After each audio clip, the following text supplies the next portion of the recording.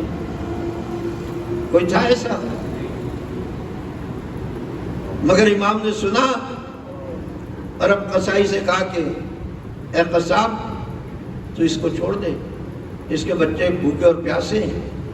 یہ وعدہ کر رہے ہیں کہ یہ اپنے بچوں کو دودھ پلا کر آ جائے گی. قصائی تھا. اس نے کہا کہ اپنا رسول اللہ اگر یہ واپس نہ آئی تو پھر میرا کیا ہوگا؟ رحمت للعالمین کے پوتے نواز سے کہا تو اس کو چھوڑ دے، اس کی ضمانت میں لے رہا ہوں، میں تیرے پاس کھڑا ہوا ہوں، تیرے لیے ہرنی کا انتظام کروں گا، تیرے لیے شکار کا انتظام کروں گا. اگر یہ واپس نہیں آئی تو اس کو چھوڑ دے. وہ بھی کوئی مومن تھا. قصاب امام کی بات پر اس نے اعتبار کیا، اس نے چھوڑ دیا. ہرنی گئی اور امام اپنے وعدے کے مطابق قصاب کے پاس کھڑے رہے یہاں تک کہ وہ گئی اور واپس آئی. اسی وجہ سے میرے 8ویں امام کو ماننے والے ضامن آہو کہہ کر پکارتے ہیں. اے ہرنی کی ضمانت لینے والے، یا انسانوں کی ضمانت لینے کو کوئی تیار نہیں ہے. اور آل رسول وہ ہے، ہمارے امام وہ ہیں کہ جو ہرنیوں کی ضمانت لے لیتے ہیں اور خود اس کے ضامن بن کر کھڑے رہتے ہیں، اپنے آپ کو گروی کر دیتے ہیں. اب آپ اندازہ کر لیجئے کہ کہاں میرا 8واں امام کہ خود گروی ہو گیا اور کہاں حسین کی بے کسی. اللہ اکبر. شعراء کی بات ہو رہی ہے. رسائی ادب میں ایک مضمون بہت مقبول ہے. نجمہ بندی صاحب سے بات شروع ہوئی تھی. نجمہ بندی صاحب کی بھی ایک نظم ہے، نوحہ کہہ لیجئے یا رسائی نظم کہہ لیجئے. اس میں مطلع ہے جنگ میں بچوں کو شاہ کربلا لے جائیں گے، دیکھنا کس شان سے یہ مرنے والے جائیں گے. اس نوعے کا مقطع ہے. نجم صاحب نے ارشاد فرمایا کہ نجم اڑ اڑ کر ہماری خاک کے ذرے ہمیں. جزاک اللہ جزاک اللہ. آپ کی یہی توجہات اور یہی پذیرائی مجھے ایسے مضمون پر 10 دن تک میں آپ کی خدمت کرتا رہا. یہ آپ کا احسان ہے، میرے پاس ایسا کوئی کمال نہیں تھا. یہ آپ حضرات کی توجہات آپ کے کمال ہیں. آپ کا فرش عزا کے ساتھ یہ خلوص ہے، اہل بیت کے ساتھ یہ محبت ہے. میں اس پر آپ کا شکر گزار ہوں. نجم اڑ اڑ کر ہماری خاک کے ذرے ہمیں یا نجف لے جائیں گے یا کربلا لے جائیں گے.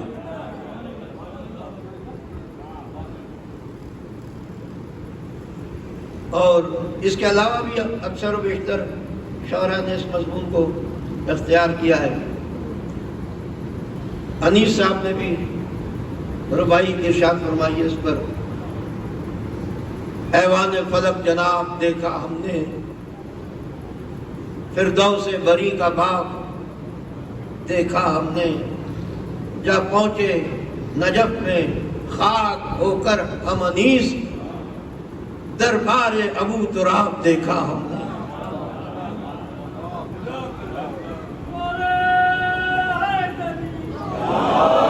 جزاک اللہ جزاک.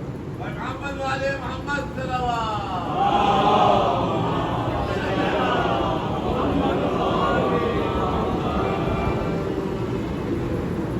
اور کئی جگہ یہ مضمون آپ حضرات کو ملے گا.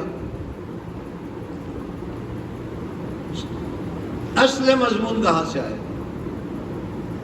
یہ سب سے پہلی فکر کس نے پیش کی کہ میں کربلا جاؤں گا، میری خاک کے ذرے کربلا جائیں گے، میری میت کربلا چلی جائے گی. یہ اصل مضمون فارسی کے ایک مشہور ترین شاعر عرفی کا ہے. عرفی جو اکبر بادشاہ کے 9 رتن کے دستے میں پشاور سے شامل ہوا. ایرانی شاعر تھا، لاہور میں رہتا تھا. لاہوری میں اس کا انتقال بھی ہوا. مگر جب اکبر بادشاہ پاکستان والے حصے میں آیا تو عرفی پشاور سے اکبر بادشاہ کے جو 9 رتن مشہور تھے ان کے 9 رتن کے دستے میں اکبر بادشاہ کے حکم سے شامل ہوا. اور بہت بلند پایہ شاعر ہے عرفی. عرفی کے بہت سے مضامین کے اوپر تضمین کی گئی ہے. غالب کے اشعار سے عرفی کے اشعار کو میچ کیا جاتا ہے. شامل ہو گیا اکبر بادشاہ کے 9 رتن کے دستے میں. اس کا ایک شعر ہے اور بہت نازک خیالی ہے، اس میں بہت ہی نازک خیالی ہے. سراج صاحب آپ بھی ملاحظہ فرمائیے گا. مرتضیٰ بھائی آپ تو دل بڑھاتے ہی رہتے ہیں. تمام مجمع آپ کا، میں اس مجمع کا بڑا شکر گزار ہوں. ایک شاندار صلوات پڑھ دیجیے گا.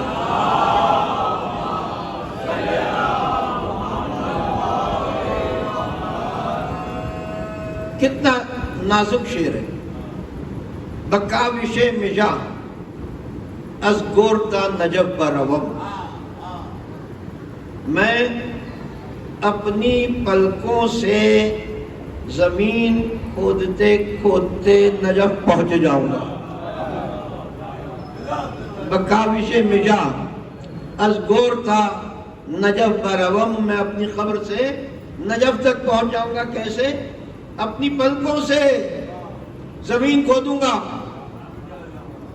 کریتے کریتے نجف پہنچ جاؤں گا.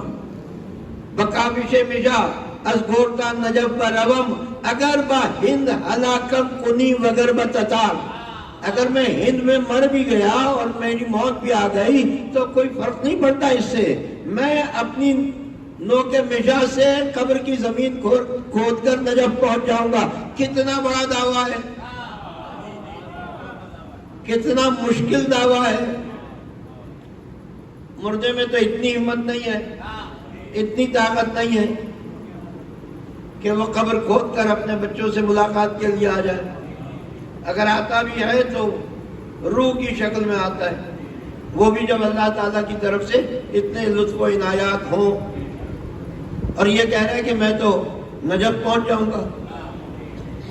مگر جب کوئی علی پر اعتبار کر کے دعویٰ کرتا ہے تو پھر ذمہ داری دعویٰ کرنے والے کی نہیں ہوتی ہے، علی کی ذمہ داری ہوتی ہے.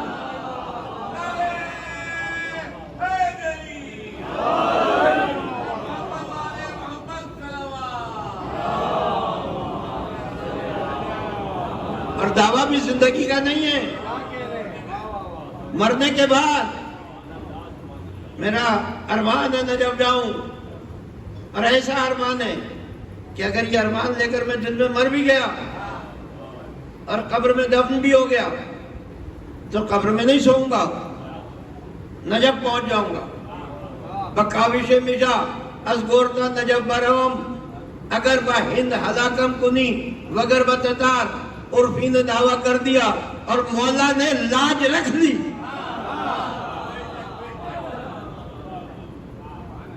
ہم اور آپ معجزے سنتے ہیں نا، معجزے مان لیتے ہیں. 14 معجزوں کی بھی کتاب ملتی ہے. 11 معجزوں کی بھی کتاب ملتی ہے، 12 معجزوں کو بھی کتاب ملتی ہے۔ ایک مولوی صاحب میرے ساتھ حج پر تھے، بلکہ ایک نہیں تھے، 2 تھے، ان میں سے ایک کا میں جملہ آپ کو سنا رہا ہوں۔ ارے ہماری آپ لوگوں کو تو بس معجزوں کی کتابیں خریدنے کی عادت ہے، آپ کو علمی کتاب تھوڑی خرید سکتے ہیں۔ تو میں نے ان سے بڑے محبت سے عرض کیا کہ حضور آپ نے جو طنز ارشاد فرمایا ہے، اگر آپ اتنا مضبوط اعتقادی حوالہ اپنی کتاب میں رکھ دیں تو میں کئی کتابیں خرید لوں گا۔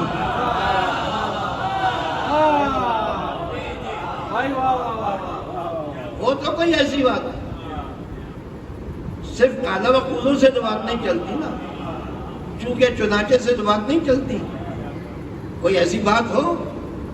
اب آپ دیکھیے، میں تو اکثر کہتا ہوں کہ وہ معجزہ بی بی پاک صلوات اللہ السلام علیہ کا جو معجزہ ہے، جس کو ہم کہانی کہتے ہیں، بڑی مبارک ہے، اور جب تک ہمارے گھروں میں وہ پڑھی جاتی تھی ہر جمعرات کو، اور بیویاں مان لیتی تھیں، خواتین مان لیتی تھیں، بہنیں مان لیتی تھیں، بیٹیاں مان لیتی تھیں، مائیں مان لیتی تھیں، بیویاں مان لیتی تھیں، تو اس وقت تک گھروں میں اتنی پریشانیاں نہیں ہوتی تھیں۔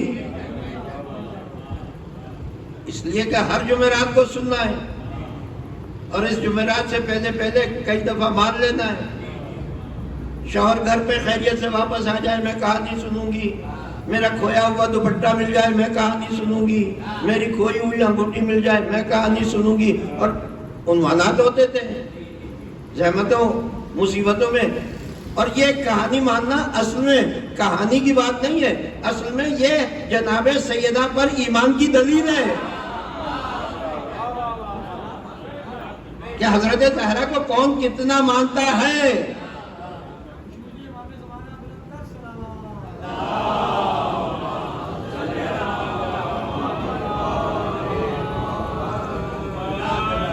اور دیکھیے جب کہانی کی بات آئی ہے تو اس میں ایک بیت پڑھی جاتی تھی، وہ اکثر و بیشتر کہانی سنانے والی بیویاں یا کہانی سنانے والے بچے یا مرد، باقاعدہ سکھایا جاتا تھا کہ کہانی ایسے پڑھتے ہیں، ہمیں بھی سکھایا گیا کہانی ایسے پڑھتے ہیں، ہم سادہ طریقے سے پڑھ رہے تھے۔ ہماری نانی انہوں نے کہا نہیں ایسے نہیں پڑھتے، یہ تو تم اخبار پڑھ رہے ہو، اس کو تھوڑا سا لہن سے پڑھو، جیسے قرآن تم لہن سے پڑھتے ہو۔ یعنی یہ جملہ آپ نے بڑی آسانی سے سن لیا، تم کہانی لہن سے پڑھو جیسے قرآن تم لہن سے پڑھتے ہو، یعنی اتنا پاکیزہ لہن ہو جتنا لہن قرآن کی تلاوت میں ہوتا ہے۔ تو اس میں ایک بیت آتی ہے، جناب سیدہ صلوات اللہ السلام علیہ مناجات پڑھتی ہیں اللہ تعالیٰ کی بارگاہ میں، وہ بھی پیش کر دوں جب اتنے شعر آپ کی خدمت میں پیش کیے ہیں۔ جناب سیدہ فرما رہی ہیں اللہ کو مخاطب کر کے کہ صدیقہ نام رکھا ہے، جیتے رہے آپ مطلب، صدیقہ نام رکھا ہے، تو نے بطول کا جھوٹا نہ کیجئے مجھے صدقہ رسول کا۔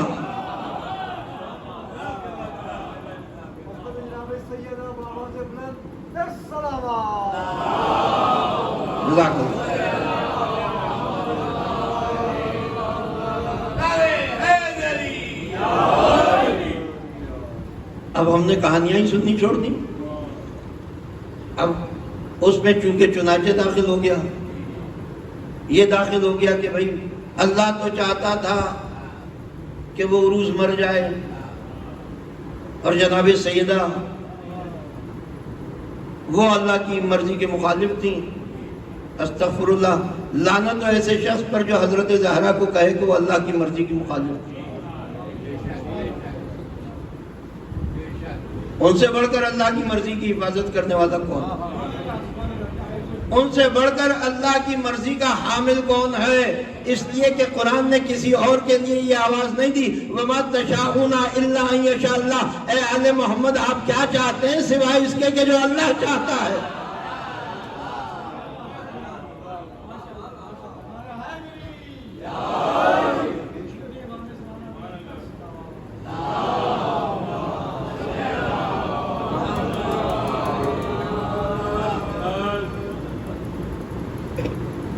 تو یہ غلط قسم کی بحثیں ہمارے ذہنوں میں ڈال دی گئی، شک ڈال دیے گئے، اور وہاں ہم امام کو سامنے آؤ کہہ کر پکار رہے ہیں۔ عجیب بات ہے۔ بہرحال میں اس طویل بحث میں نہیں جانا چاہتا، میں اپنے مدعا کو مکمل کر لوں۔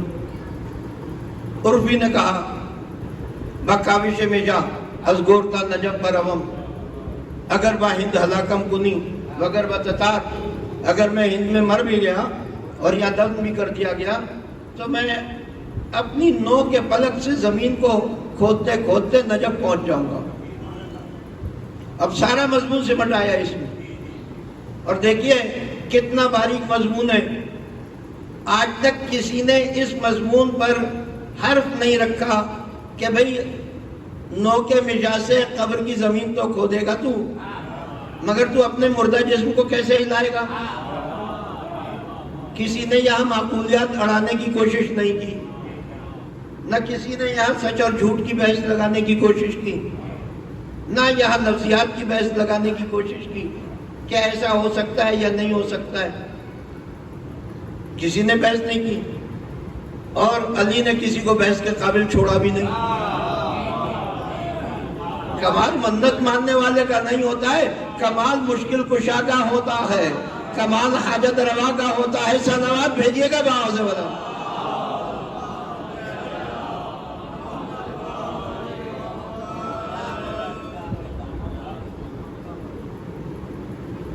عرفی کا انتقال ہو گیا، لاہور کی کسی قبرستان میں دفنا دیے گئے۔ اچھا، جو حضرات اس واقعے کو دیکھنا چاہتے ہوں تو وہ شبلی نعمانی کی ایک کتاب ہے شعر العجم، وہ 4 جلدوں پر ہے، اس کی 4تھی جلد میں یہ واقعہ موجود ہے۔ یعنی ایسا نہیں ہے کہ میں کسی اخبار سے یا کسی کی تقریر کا کلپ آپ کو سنا رہا ہوں، یہ میرا اپنا ذوق مطالعہ ہے جو میں آپ کی خدمت میں پیش کر رہا ہوں۔ مر گئے، دفن کر دیے گئے لاہور کی کسی قبرستان میں۔ عرفی کے مرنے کے بعد کوئی صاحب دستار، صاحب سجادہ، پیر طریقت، صاحب سلسلہ، پیر صاحب اس دنیا سے گزر گئے۔ گزرنے سے پہلے ان پیر صاحب نے اپنے بچوں کو وصیت کی کہ دیکھو تم مجھے لاہور میں امانتاً دفن کرنا، اور جب انتظام ہو جائے تو پھر مجھے نجف لے جا کر دفن کر دینا، کیونکہ میں نے یہ مولا سے عہد کیا ہوا کہ میں مرنے کے بعد بھی آپ کے جوار میں آؤں گا۔ اب میں مرنے والا ہوں، آج کا زمانہ نہیں ہے۔ شبلی نے شعر العجم میں یہ واقعہ لکھا ہے، تو اگر اس کتابی کو آپ دیکھ لیں تو کم سے کم 100 سال پرانی کتاب ہے، اور اس سے پہلے یہ واقعہ رونما ہوا ہوگا۔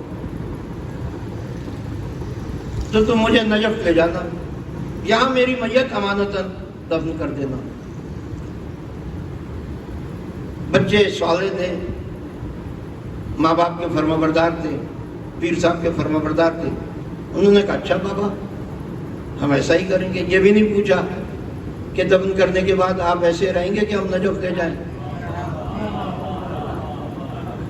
اور جب قبر کھودیں گے تو پتہ نہیں آپ کس حالت میں نکلیں۔ کوئی سوال جواب نہیں۔ پیر باپ نے کہہ دیا، ایک تو باپ اور دوسرے پیر۔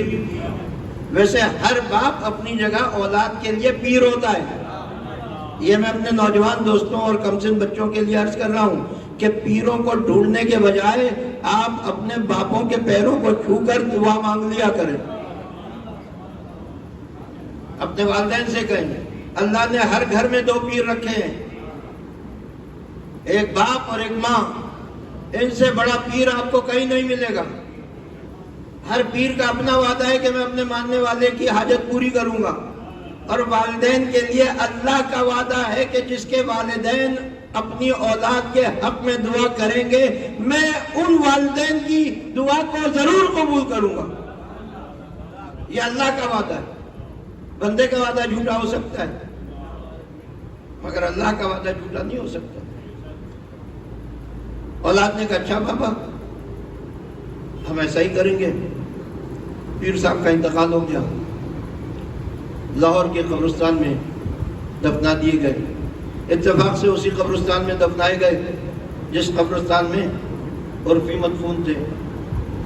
جو حضرات لاہور کے ماحول سے واقف ہیں وہ جانتے ہوں گے کہ وہاں بڑی قیامت خیز بارشیں ہوتی ہیں، زبردست بارشیں ہوتی ہیں۔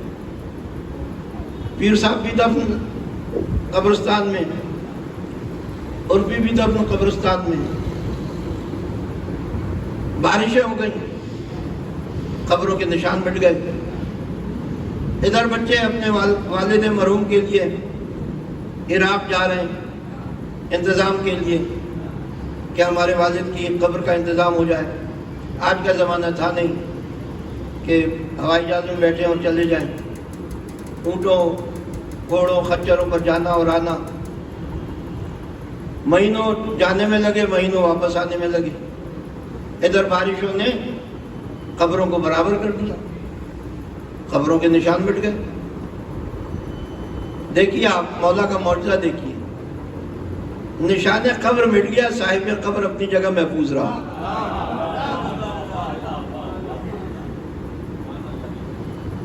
بچے آئے، اب انداز ہم بھی اپنے والدین کی قبر ایسے ہی ڈھونڈنے جاتے تھے کہ گیٹ سے سیدھے ہاتھ پر 5ویں قبر تھی، 6ٹھی قبر تھی۔ پرانے زمانے میں تو یہی ہوتا تھا، یہ اب پکی قبریں بننے لگی۔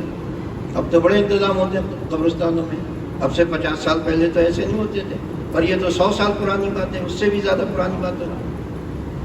قبروں کے نشان مٹے ہوئے صحرا کی طرح سے پورا قبرستان بن گیا۔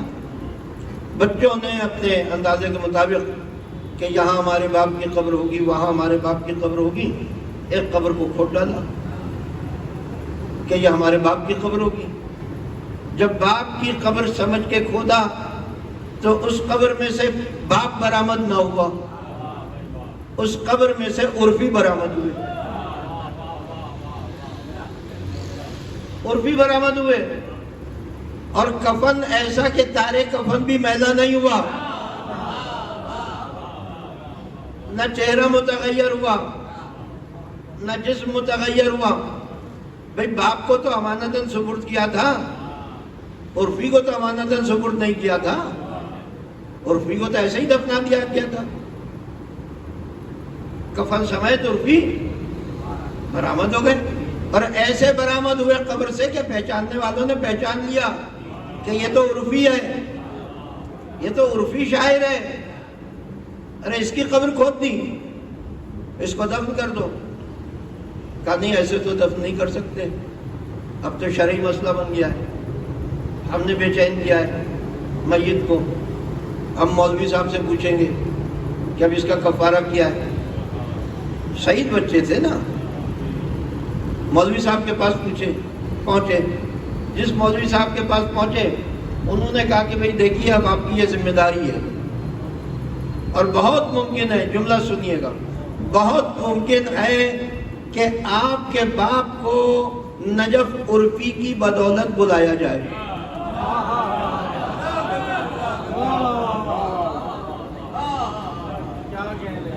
اب آپ اپنے باپ کو بھی نجف لے جانے کی تیاری کریں، قبر کھودیں کوئی جہاں سے آپ کے والد گرامی کی میت برآمد ہو، وہ قبر کھودیں، اور اس کو بھی نجف لے جانے کی تیاری کریں، کیونکہ اسے آپ نے قبر سے نکالا ہے۔ یہ تو بیچارہ بغیر امانت کے، بغیر کسی وصیت کے مدفون تھا۔ اس کا مطلب یہ ہے کہ علی آپ کے باپ کو اس کی وجہ سے بلانا چاہتے ہیں، اس کے ذریعے سے بلانا چاہتے ہیں۔ لوگ پوچھتے ہیں کہ ہم جنت میں کیسے جائیں گے، لوگ پوچھتے ہیں کہ ہم جنت میں کیسے جائیں گے۔ جو علی مردے کو قبر سے نجف بلا لے وہ ہمیں قبر سے جنت کیوں نہیں پہنچا سکتا؟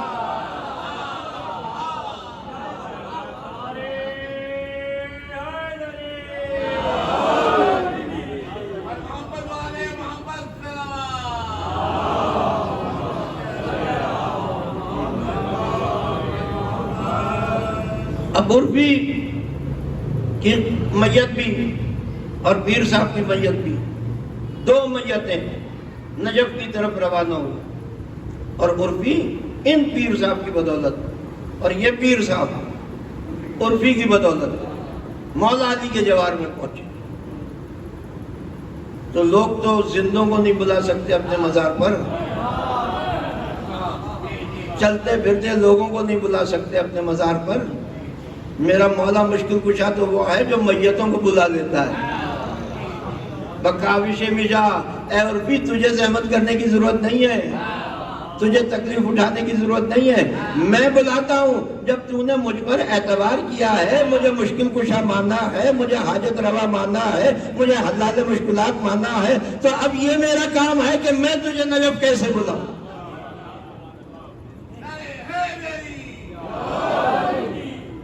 بکاوش مشا از گور تا نجف بروم، اگر با ہند ہلاکم کنی وگر بتتا، اگر میں ہند میں ہلاک ہو بھی گیا زمانوں کے مشا سے قبر کھود کر نجف پہنچ جاؤں گا۔ ایسا ہی کوئی مولا کا چاہنے والا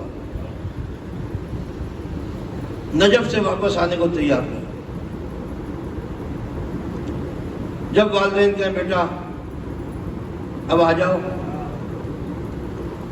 وہ کوئی بہانہ بنائے اور نجف میں رک جائے، یہاں تک کہ باپ نے اس کو خط لکھا کہ اب میرا آخری وقت ہے، تم میری اولاد ہو، میرا کفن دفن تمہارے ذمہ ہے، اگر تمہاری غیر موجودگی میں مر گیا تو یہ محلے والے مل کر کریں گے، نہ جانے کیسا ہو، پھر تم شکوہ نہیں کر سکتے، اس لیے تم واپس آ جاؤ۔ بڑا جذباتی خط لکھا باپ نے، بیٹے نے پڑھا، رونے لگا، مولا کے روضے پر پہنچا، پائی نے کہا، زری میں قدموں کی طرف لپٹ کے بیٹھ گیا، مولا میں تو یہاں سے واپس نہیں جانا چاہتا، میں تو یہی چاہتا تھا کہ میں اسی خاک نجف کا حصہ بن جاؤں، میری قبر یہیں کھدے اور میں یہیں دفن ہوں۔ روتے روتے آنکھ لگ گئی، سو گیا۔ اس نے سوتے ہوئے خواب میں دیکھا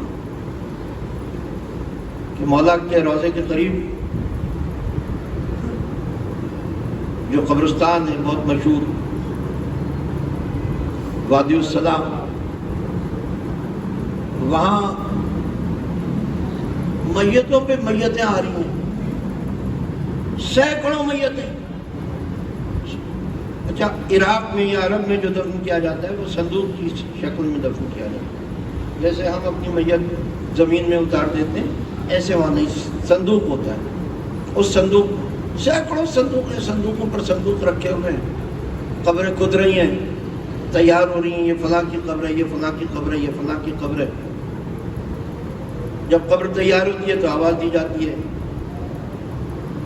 فلاں پاکستانی،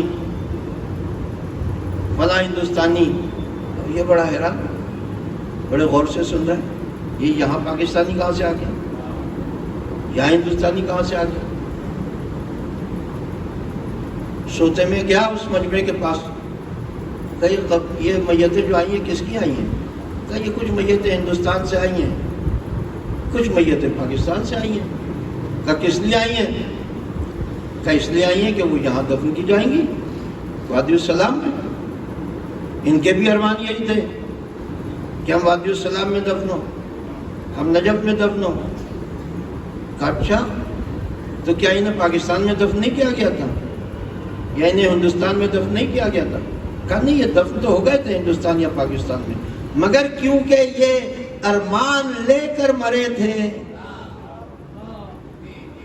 کہ ہماری میت نجف میں دفن ہو، ہماری میت نجف میں دفنائی جائے، اس وجہ سے مولا کی طرف سے حکم ہوتا ہے کہ جاؤ، جو ہماری تربت کے قریب دفن ہونے کا ارمان لے کر مرا ہے اس کی میت کو لے کر آ جاؤ، اس کی میت کو لے کر آ جاؤ۔ یہ وہ میتیں. اب اسے خیال آیا کہ میرا باپ بھی مرنے والا ہے اور میں یہاں مرنا اسی لیے چاہتا تھا کہ میں یہاں وادی السلام میں دفن ہو جاؤں. گویا اس کو جواب مل گیا کہ تم واپس چلے جاؤ، اپنے ملک چلے جاؤ، چاہے ہندوستان ہو یا پاکستان ہو، یہ ہمارا کام ہے، ہم تمہیں واپس بلا دیں گے. اب واپس آیا، مولا کی تربت پر زری پکڑ کر بہت رویا. کہا مولا میں واپس جانا نہیں چاہتا تھا، مگر آپ نے ایسی بشارت مجھے عطا فرمائی کہ اب میں صرف اپنے لیے نہیں بلکہ اپنے باپ کے لیے بھی تمنا لیے ہوں کہ میں اکیلا نہ آؤں، جب آؤں تو اپنے باپ کو ساتھ لے کر آؤں، کیونکہ میں اپنے باپ کے کہنے پر جا رہا ہوں. تو ہمارے مولا اتنے قریب ہیں. یہ نہ سمجھیے کہ فرش ازاں پر بیٹھنا رہے گا چلا جائے گا، ممکن نہیں ہے، ممکن نہیں ہے. فرش ازاں پر بیٹھنا رہے گا چلا جائے. یہ ایک دفعہ جو آپ ہائے حسین کہہ کر روتے ہیں، کسی شہید کا نام لیتے ہیں، ہائے عباس کہہ کے روتے ہیں، ہائے علی اکبر کہہ کے روتے ہیں، یہ بڑا قیمتی جملہ ہوتا ہے. ارے کربلا کے پیاسوں کو پانی نہیں ملا. میں اس جملے کی طاقت بتاؤں کہ کتنا طاقتور جملہ ہے.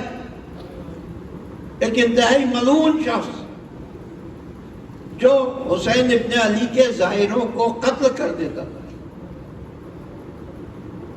ان کو لوٹ لیتا تھا، ان کو قتل کر دیتا تھا،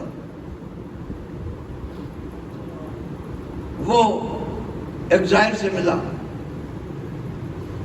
اس نے کہا میں تجھے ایک شرط پر چھوڑ رہا ہوں، ظاہر کو ایک شرط پر چھوڑ رہا ہوں کہ جا کر حسین کو تم میرا حال بتا کہ حسین تم میرا کیا بگاڑ سکتے ہو.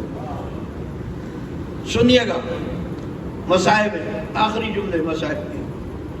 اے حسین تم میرا کیا بگاڑ سکتے ہو؟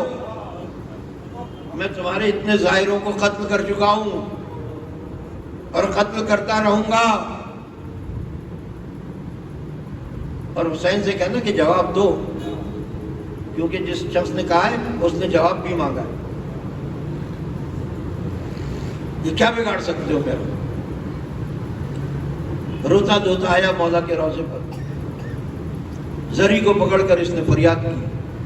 مولا بڑا ظالم شخص ہے، قافلے لوٹ لیتا ہے، ظاہروں کا سامان لوٹ لیتا ہے، ان کو قتل کر دیتا ہے. مجھے اس شرط پر چھوڑا ہے کہ میں اس کے سوال کا جواب لے جا کر دوں. اور وہ سوال یہ کہ استغفر اللہ مولا اس کا سوال ہے کہ آپ اس کا کیا بگاڑیں گے یا اس کا کیا بگاڑ سکتے ہیں؟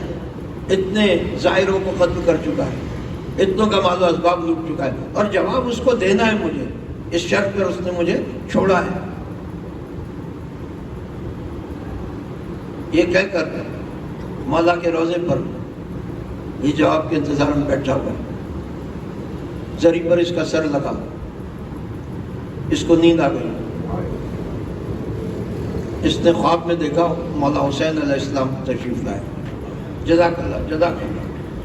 یہی حق ہے اس طرح کی تمام مصیبتوں کو سننے کا. دیکھا مولا حسین تشریف لائے. اے ہمارے ظاہر کیوں پریشان ہے؟ کہا مولا بڑا ظالم آدمی ہے اور کہہ رہے میں اسی طرح سے جب تک زندہ ہوں ظاہروں کو قتل کرتا رہوں گا. اگر بگاڑ سکتا ہے تو میرا کچھ بگاڑ کے دکھاؤ، یا اپنے بابا علی سے کہو کہ میرا کچھ بگاڑے. اور میری ہمت نہیں پڑ رہی کہ وہ نام لے سکوں جن ناموں کو لے کر اس نے کہا کہ ان سے کہو ان سے کہو ان سے کہو. مولا جواب چاہیے مجھے. بس یہ سننا تھا کہ مولا حسین کی آنکھوں سے آنسو بہنے لگے. میرے ظاہر پریشان تھا. اس نے یہ پوچھا ہے نا کہ ہم اس کا کچھ بگاڑ سکتے ہیں، ہم اس کا بہت کچھ بگاڑ سکتے ہیں، مگر اس کو جا کر بگاڑنے کی خبر نہ دینا کہ ہم اس کا کیا بگاڑ سکتے ہیں. بلکہ اس کو جا کر یہی کہتا کہ اے حسین کے ظاہروں پر ظلم ڈالنے والے، حسین نے خود وعدہ کیا ہے کہ حسین تیرا کبھی کچھ نہیں بگاڑے گا، اور کوئی بھی تیرا کچھ نہیں بگاڑ سکتا، اور اس کی وجہ کچھ اور نہیں ہے، اس کی وجہ صرف ایک جملہ ہے۔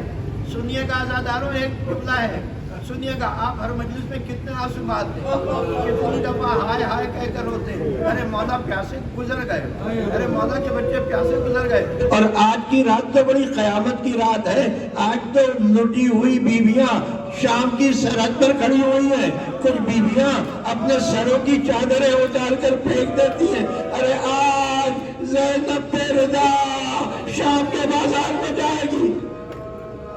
جزاکم ربکم، جا کر اس کو کہنا کہ حسین نے کہا ہے کہ حسین تیرا کچھ نہیں بگاڑیں گے، بلکہ تیرا کچھ بگاڑا بھی نہیں جا سکتا۔ کیوں؟ اس لیے کہ تو نے حسین پر احسان کیا ہے۔ یہ جملہ سن کے آپ کی آوازیں رک گئی نا، مگر یہ آوازیں دوبارہ بلند ہوں گی جب اس احسان کو سنیں گے۔ تو نے حسین پر احسان کیا ہے، کیا احسان کیا ہے؟ کہ ایک دفعہ تو فرات کے کنارے بیٹھا ہوا تھا اور تو دیکھ رہا تھا کہ جانوران صحرائی آتے ہیں اور فرات سے پانی پیتے، پرندے آتے ہیں اور فرات سے پانی پیتے، بس تو نے اس بہتی ہوئی فرات سے جانوروں کو پانی پیتے ہوئے دیکھ کر ایک جملہ کہا کہ ہائے جس فرات سے جانوران صحرائی پانی پی رہے ہو، اس فرات کا پانی حسین اور حسین کے بچوں کو میسر نہ آیا۔ اور یہ کہہ کر تیری آنکھوں سے آنسو بہ نکلے، بس ان آنسوؤں کی وجہ سے اور اس جملے کی وجہ سے حسین نے اور حسین کے خاندان نے تجھے معاف کر دیا ہے۔ اس کا کچھ نہیں بگاڑا جا سکتا۔ اللہ اکبر۔ 8-20 محرم گزر گئی، پہلی سفر نمودار ہو گئی، اہل بیت کا لٹا ہوا قافلہ شام کی سرحد پر پہنچا۔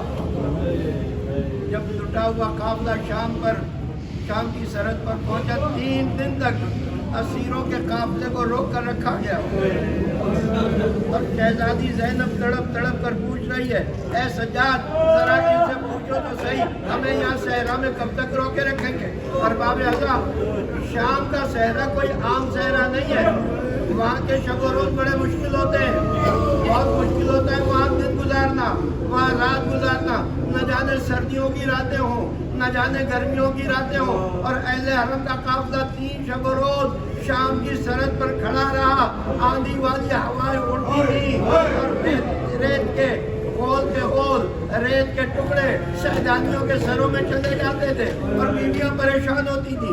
شہزادی زینب آ کر میرے چوتھے امام سے کہتی، ذرا پوچھو تو صحیح سجاد، کیا میں یہاں کب تک روکا جائے گا؟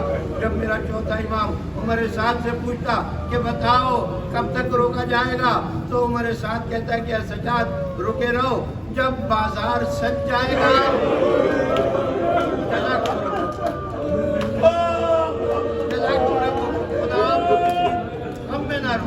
ہر آنسو کے ول، ہر آگ کے ول، اور ہر اس آگ کے ول جو سر و سینے پر پڑ رہا ہے، آپ کی حاجتیں قبول ہو، آپ کی دعائیں قبول ہو، آپ کی پریشانیاں دور ہو۔ ارے صرف آپ نہیں رو رہے، یہ یکم سفر ہے، زینب رو رہی ہے، ام رباب رو رہی ہے، ام لیلہ رو رہی ہے، حسین کا بھرا گھر رو رہا ہے، میرا چوتھا امام ہاتھوں میں ہتھکڑیاں، پیروں میں بیڑیاں، گلے میں توقے خاردار، شام کی سرحد پہ کھڑا ہوا ہے، اور ایک چھوٹی سی بچی تڑپ تڑپ کر کبھی اپنے ناقے کے پاس جاتی ہے اور کبھی بھائی سجاد کے پاس آتی ہے۔ یہ صحرا ہے، اس سے پہلے بھی سکینہ نے ایک صحرا دیکھا ہے، اور صحرا کی دہشت سکینہ کے دل سے ابھی گئی نہیں ہے، تڑپ تڑپ کے پوچھتی ہے، اے بھیا ہم یہاں کب تک کھڑے رہیں گے؟ بھائی بہن کو بڑی ہمت سے جواب دیتا ہے۔ میرے چوتھے امام کا ایک فرمان آپ کو سناؤں، اس فرمان کو سن کر آپ تڑپ جائیں گے۔ میرے چوتھے امام نے ایک دعا کی کہ اے میرے اللہ مجھے ایسا وقت نہ دکھانا جملہ سنیے گا، میرے امام کی دعا ہے، اے میرے اللہ مجھے ایسا وقت نہ دکھانا کہ جب میرے سامنے کوئی مصیبت زدہ ہو، کوئی مصیبت زدہ ہو اور میں اس کی مدد کرنے کے قابل نہ ہو، میں کہوں گا اے میرے چوتھے امام، ارے آپ نے یہ دعا کر لی، آئے سکینہ، آئے زینب، آئے لٹا ہوا قافلہ، اور میرا چوتھا امام اونٹوں کی مہار تھامے ہوئے 3 دن گزر گئے۔ شام کا بازار سج گیا۔ جب شام کا بازار سج گیا، میرے چوتھے امام کو حکم ہوا اب اپنے قافلے کو لے کر شام کے بازار میں داخل ہو جاؤ۔ آپ نے ابھی چوتھے امام کے مصائب میں جملے بار بار سنے ہوں گے کہ منال کوفی نے میرے چوتھے امام سے پوچھا تھا کہ اے مولا بتائیے آپ پر سب سے زیادہ مصائب کہاں گزرے؟ تو میرے چوتھے امام نے سر جھکا کر جواب دیا تھا، الشام الشام الشام۔ میرا چوتھا امام اسیروں کا قافلہ لے کر شام کے بازار میں داخل ہوا، شام کے دربار پر پہنچا۔ جب شام کے دربار پر پہنچا پھر ایک دفعہ قافلے کو روک دیا گیا اور کئی گھنٹوں تک، اتنے گھنٹوں تک کہ کم سے کم 16 اذانیں شہزادی زینب نے یزید کے دربار کی دہلیز پر کھڑے ہو کر سنی۔ بار بار پوچھتی ہے سجاد ہمیں دربار میں کب بلایا جائے گا؟ عمر سعد کہتا ہے ابھی مہمان آ رہے ہیں، دربار بھرا نہیں ہے، جب دربار بھر جائے گا تمام مہمان آ جائیں گے تو بیویوں کو دربار میں بلایا جائے گا۔ بالآخر وہ وقت آ گیا کہ جب چوتھے امام کو عمر سعد نے آواز دی، اے سجاد بیویوں کو، لٹی ہوئی بیویوں کو لے کر دربار شام میں داخل ہو۔ یہ سننا تھا۔ شہزادی زینب نے میرے چوتھے امام سے کہا اے سجاد ذرا مجھے ایک دفعہ اس دربار کا احوال دیکھنے دے۔ زینب آگے بڑھی، وہ زینب جو صابرہ زینب ہے، جب آگے بڑھ کر اس دربار کا حال دیکھا کہ شراب کا دور چل رہا ہے اور ناہنجار افراد بیٹھے ہوئے، شہزادی زینب نے تڑپ کر کہا اے سجاد اس دربار میں زینب سربرہنہ نہیں جائے گی۔ آخری جملے عرض کر رہا ہوں، دونوں ہاتھوں سے سر پیٹیے گا، دونوں ہاتھوں سے ماتم کیجیے گا، اس دربار میں زینب سربرہنہ نہیں جائے گی، ہمارے لیے چادروں کا انتظام کیا جائے۔ میرا چوتھا امام عمر سعد کے پاس آیا اور آ کر فرماتے ہیں اے عمر سعد اب تو چادروں کا انتظام کر دے، میری پھوپھی بغیر چادر کے دربار میں جانے کے لیے تیار نہیں ہے۔ ایک دفعہ شمر لعین آگے بڑھ کر آیا، عمر سعد سے پوچھا یہ حسین کا بیٹا کیا کہہ رہا ہے؟ عمر سعد نے کہا کہہ رہا ہے میری پھوپھی زینب چادر مانگ رہی، میری پھوپھی زینب چادر مانگ رہی ہے اور کہہ رہی ہے کہ میں اس دربار میں بغیر چادر کے نہیں جاؤں گی۔ شمر نے کہا اے عمر سعد گھبرا نہیں، کوئی چادر نہیں دی جائے گی، کوئی چادر نہیں دی جائے گی، میں ایسی تدبیر کروں گا کہ یہ تمام بیویاں ابھی اٹھ کر دربار میں جانے کے لیے تیار ہو جائیں گی۔ میرا چوتھا امام اپنی جگہ پر آ کر کھڑا ہوا، شمر ہاتھ میں تازیانہ لے کر آیا، میرے چوتھے امام کی پشت پر آ کر کھڑا ہوا، چوتھے امام سے کہتا ہے اے سجاد اب ان بیویوں سے پوچھو کہ وہ دربار میں جانے کے لیے تیار ہے یا دربار میں نہیں جائیں گی۔ ایک دفعہ تازیانے کو لہرایا، سکینہ اٹھ کر کھڑی ہو گئی، زینب اٹھ کر کھڑی ہو گئی،